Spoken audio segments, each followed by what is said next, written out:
Hi everyone. I know you're getting ready for the STAR test. And I know part of understanding the STAR test is being able to read articles or paragraphs and understand what it is they're saying. Well, a recent assignment that I found in a class shows this.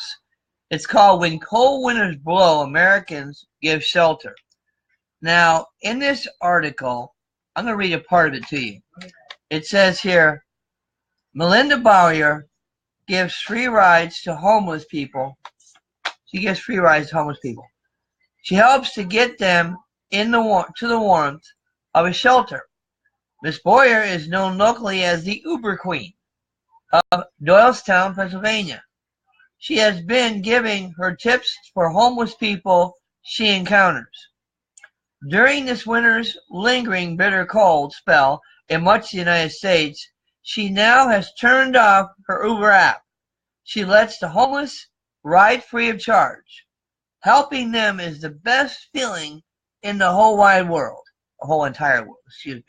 She told reporters from the NBC TV affiliate in Philadelphia, "You wouldn't believe the amount of homeless people there are."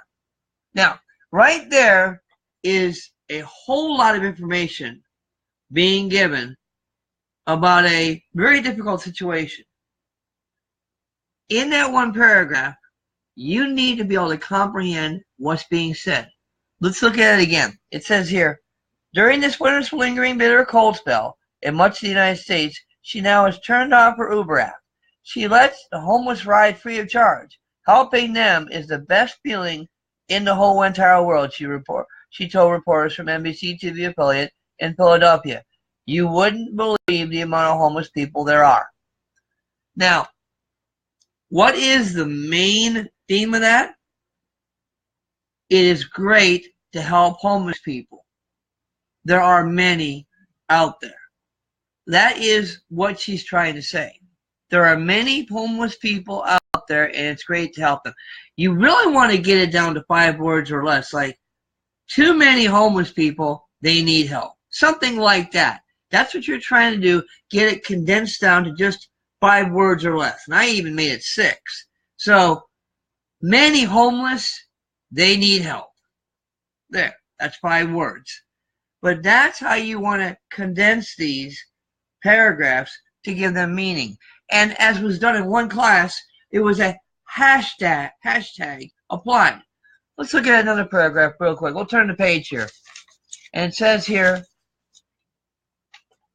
in cities across the country, individuals, churches, and charities are stepping up to help overwhelmed local governments provide a warm place for homeless people to stay. They are doing so as unseasonably frigid temperatures continue night after night. So what are they saying there? Government entities and individuals step up. Government entities, well, government and individuals stepping up. That's the way you do it. Government and individuals stepping up. That's 5 words or less, right? So you're putting a theme to what's being said, and a hashtag too. That's what a lot of people like to use. All right? So we go on, and many shelters are asking for extra support. They're working to meet an increased need, from donations of food, hats, scarves, and gloves to personal hygiene items. Some are looking for extra volunteers to handle the influx of shelter seekers. Okay, I'm going to keep on going. I'm not going to do every one. But here's the thing. It's something I don't understand. We're the richest country in the world, and yet we have to face situations such as this. The Reverend Alfred Harrison at the Fellowship in Christ Christian Center in Charlotte, North Carolina, told the local ABC TV affiliate, nighttime temperatures in this area have been dropping to well below freezing. As Americans step up to meet this emergency through their actions and prayers, they are being made more aware of the world of the homeless, a world too often seen through a distorted lens of oversimplification or stereotypes. Okay? So you're given an idea that homeless have been stereotyped. That's a good theme. Homeless have been stereotyped. Why do they say that? Let's look at the next paragraph. Let's go ahead and go next one.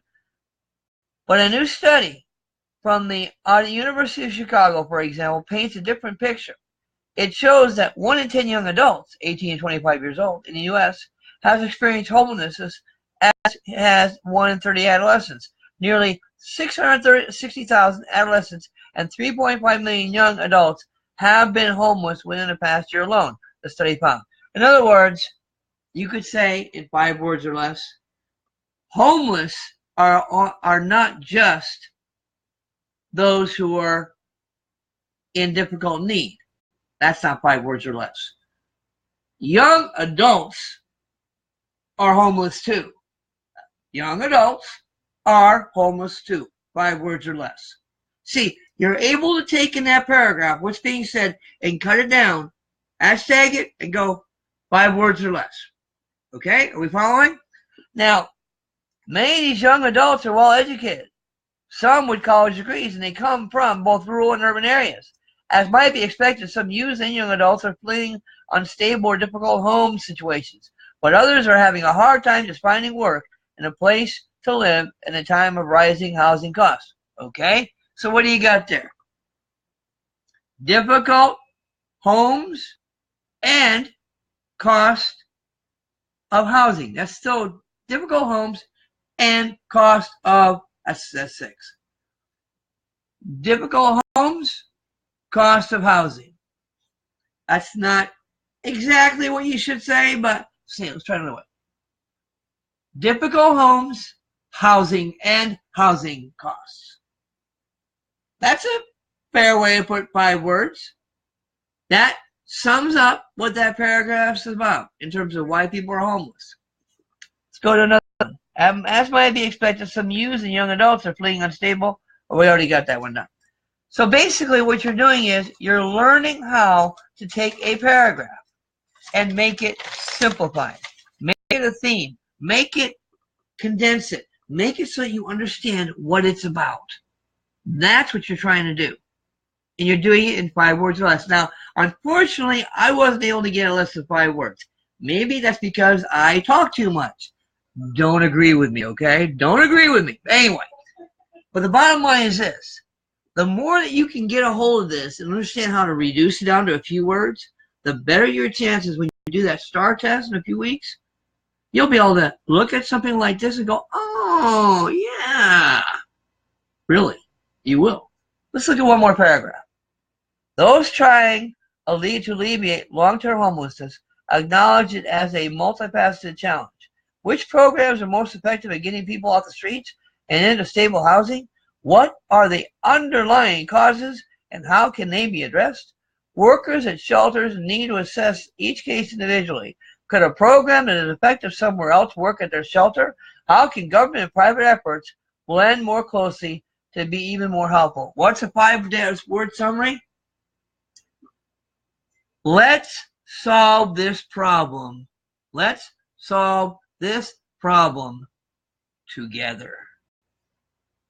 Yeah, I know it's not exactly what it says, but it's 5 words and it basically covers it. Well, basically. See, you still got to work at it. Let's look at it a little closer. These trying to alleviate homelessness acknowledges multifaceted. Okay, how about this? It is a challenge. It is a challenge. Okay, I'm trying to think of 5 words. This challenge we can meet. This challenge, I know I'm thinking off the top of my head with me, okay? Just bear with me, all right? This challenge is our challenge. I like that. Not bad. Sort of what I was saying earlier, but it's close. 5 words or less. The whole idea is to look at what you read and try to condense it. We did our best. Now, there's a summary here that you're supposed to do, and all I'm going to say to you is, let's try our best to take what we did and put it together in a paragraph, okay? How will we do that? There is a homeless problem in America. It's both young and old, and it's from people of different backgrounds, and it's people who are just looking for jobs. And friends, together, the government and individuals can work together to solve the problem. If we try, and if we try to figure out who is having difficulty and where the difficulty is. That's a great summary of what we just read. What else is here? Well, I think we got some questions we can answer. You know what? Let's do that in another video. Are you following what I'm saying? Don't fall asleep on me. I'm not that boring. I'm kidding. I know you're not. You're wide awake and you're waiting for the next answer. Well, you know what? You'll have to watch the next video. Later.